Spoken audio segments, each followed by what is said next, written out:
Bonsoir et bienvenue à ce cocktail de Défi Montréal organisé par Capital Innovation au siège du Fonds de solidarité FTQ.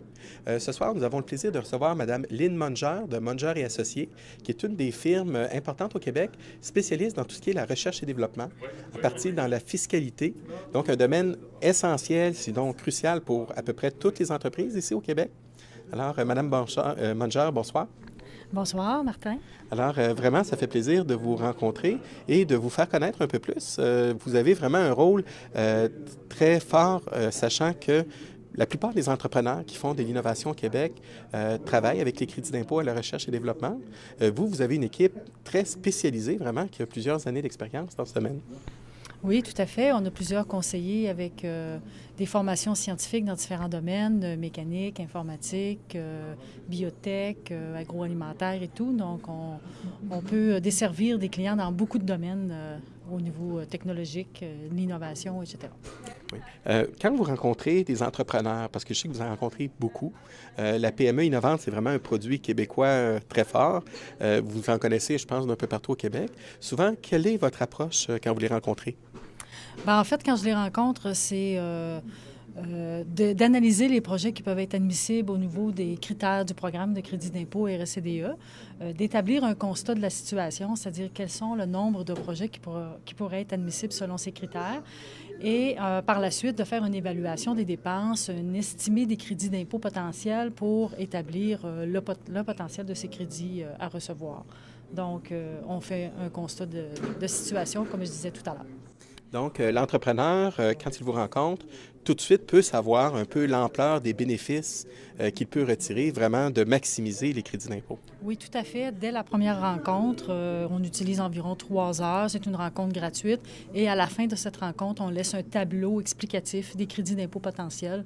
Donc, c'est vraiment un avantage pour l'entreprise pour pouvoir, par la suite, essayer d'aller faire financer ces crédits d'impôt potentiels à recevoir. Donc, il est possible non seulement de maximiser ou d'augmenter les crédits d'impôt, mais ce que je comprends, les prêteurs ou les gens qui financent, qui peuvent avancer le financement sur une base de crédit d'impôt, ce qui est très, très important pour beaucoup de PME. Le fait qu'il y ait des experts comme vous, ça les rassure, ça permet d'augmenter définitivement la qualité des crédits d'impôt réclamés. Oui, tout à fait. Donc, les prêteurs sont rassurés sur le fait qu'on a donné un avis scientifique et fiscal sur l'ampleur des crédits d'impôt à recevoir. Bien entendu, quand on fait un estimé, on prend quelques précautions pour ne pas surcharger les estimés comme tels, mais ça donne vraiment une idée assez juste avec quand même l'estimé est basé sur des détails et des questions précises posées à l'entrepreneur duquel on challenge les montants discutés. Oui. Souvent, pour l'entrepreneur, réclamer des crédits d'impôt, justement, c'est une expertise très pointue que ça prend beaucoup d'expérience. Ça peut être un risque important aussi pour l'entreprise, surtout une entreprise qui est plus jeune, qui doit vraiment dépendre de ses crédits d'impôt. Donc, le fait d'avoir une garantie, je pense, de ce côté-là, en plus d'éviter d'avoir à apprendre ou à devenir un expert dans la fiscalité, ce n'est pas nécessairement le but de tous les entrepreneurs. Non, en effet, la loi sur les crédits d'impôt RSCDE, elle est très complexe. Il y a beaucoup de particularités, bien sûr des exceptions, comme toutes les lois. Alors, et à chaque budget peut souvent avoir des modifications, alors de se mettre à jour dans l'ensemble de toutes les politiques, les règles, les éléments de la loi, c'est assez grand comme expertise à développer. Oui. Je crois que vous avez un taux de succès qui est assez élevé aussi à ce niveau-là. Et je pense que votre connaissance très pointue, justement, même des gens qui sont je dirais, les inspecteurs, ou je ne sais pas comment, là, mais de connaître très correctement dans des secteurs qui sont très différents les uns des autres, parfois, ça demande vraiment une connaissance de terrain, de savoir ce qui est admissible, ce qui ne l'est pas, ce qui est bien reçu ou ce qui ne l'est pas. Oui, c'est sûr que notre taux de réussite est au-delà de 97 au niveau des crédits d'impôt accordés en dollars ou en nombre de projets réclamés pour l'ensemble de nos clients. Et de ça, depuis les 15 ans qu'on est en affaires.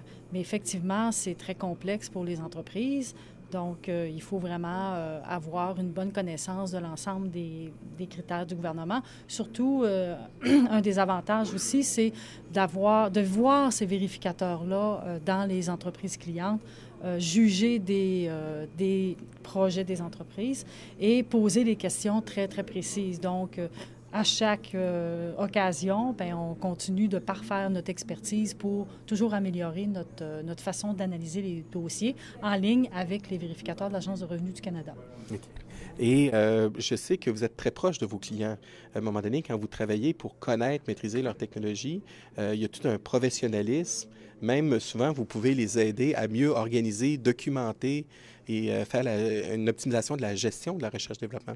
Oui, tout à fait. C'est très important parce qu'un des critères pour l'Agence de revenus du Canada, c'est d'être bien documenté, structuré, d'avoir des bons outils de gestion pour démontrer l'ampleur de chacune des dépenses. Et on conseille bien sûr les entreprises à structurer ça correctement, à avoir les outils qu'il faut, mais aussi à produire des rapports scientifiques qui ont un contenu valable et nécessaire à bien défendre les projets. OK. Pour un entrepreneur qui veut faire affaire avec vous, comment ça fonctionne? Est-ce que je pense que vous avez peut-être plusieurs manières aussi de travailler selon la situation de l'entrepreneur? En effet, au niveau des honoraires, j'imagine que vous me posez la question. Ça peut être des contrats à l'heure à pourcentage, une partie à l'heure à pourcentage. Ça peut être différentes façons au niveau du service. Ça peut être clé en main, ça peut être une partie du service, ça peut être qu'une vérification aussi d'un dossier produit à l'interne dans l'entreprise. Donc, il y a vraiment plusieurs façons de rendre le service et il y a plusieurs façons de faire de présenter la façon de facturer les honoraires. OK. Et pour les entrepreneurs, parce que je sais que vous vous déplacez beaucoup, vous couvrez un territoire assez important au Québec et souvent, je vous vois rencontrer les entrepreneurs sur le terrain vraiment de visu. Oui, tout à fait. Je me déplace toujours dans les entreprises pour rencontrer les entrepreneurs, rencontrer aussi leur personnel qui ont réalisé le développement des projets pour pouvoir toujours parler du cœur de la technologie et la plupart du temps, pouvoir visualiser le prototype sur place. Donc, de faire les entrevues par téléphone, parfois, on peut le faire de cette façon-là, mais c'est toujours beaucoup plus efficace et ça donne vraiment un maximum plus élevé de la démarche lorsqu'on va dans l'entreprise directement. Oui. Quand on parle de montage financier avec le capital de risque, avec les banques ou avec d'autres sortes de financements, souvent, c'est une des choses, c'est de maximiser toutes les sources de financement.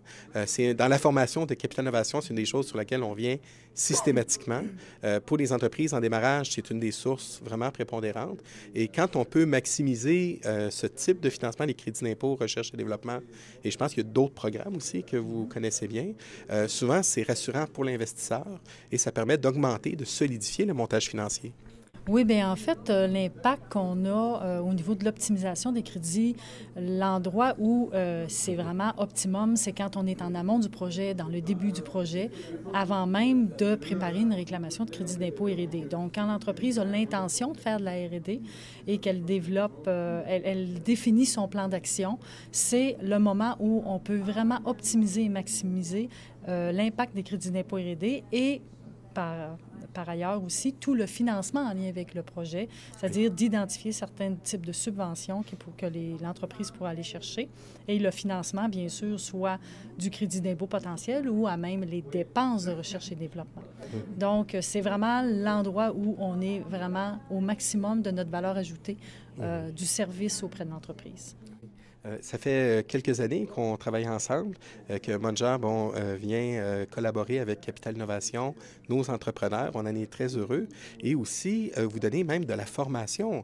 Vous faites de l'accompagnement et vous avez vraiment un kit très, très professionnel de travail que vous pouvez rendre disponible à vos clients, aux entrepreneurs. Oui, tout à fait. On offre des séances de formation adaptées à l'entreprise ou des séances de formation à des groupes particuliers ou à des gens multi-entreprises. Donc, on offre dans ces cas-là des présentations PowerPoint, des cartables de formation avec beaucoup de documentation, des exercices, etc.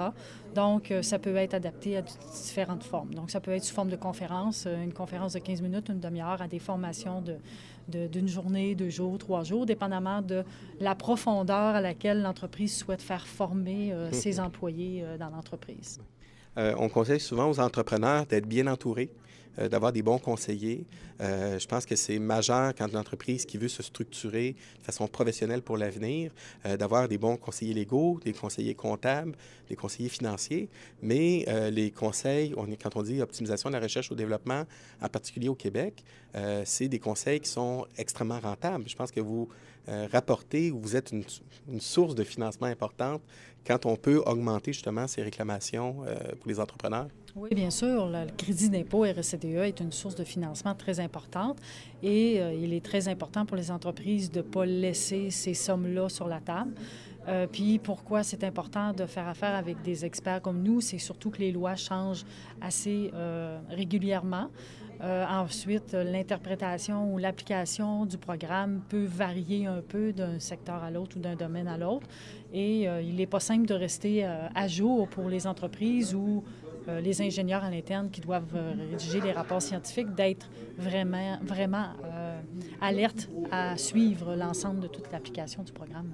C'est bon. Donc, vous amenez une rigueur, mais en même temps, les ingénieurs ou surtout les gens qui travaillent dans la PME peuvent se consacrer en plus grande partie vraiment au développement de leurs produits en étant confiants, je pense, pour la gestion fiscale. Oui, tout à fait. Fait que nous, ce qu'on fait, c'est qu'on consulte leur documentation, on les rencontre, ils nous racontent leurs projets en consultant eux-mêmes leur documentation ou en nous permettant d'y avoir accès. Puis, on consigne l'information qu'ils ont à l'intérieur tout en ayant une vision des ingénieurs ou de l'équipe R&D à l'interne qui vient pas enrober, mais c'est-à-dire compléter l'information qui est écrite dans la documentation. Oui. Ouais. C'est bon.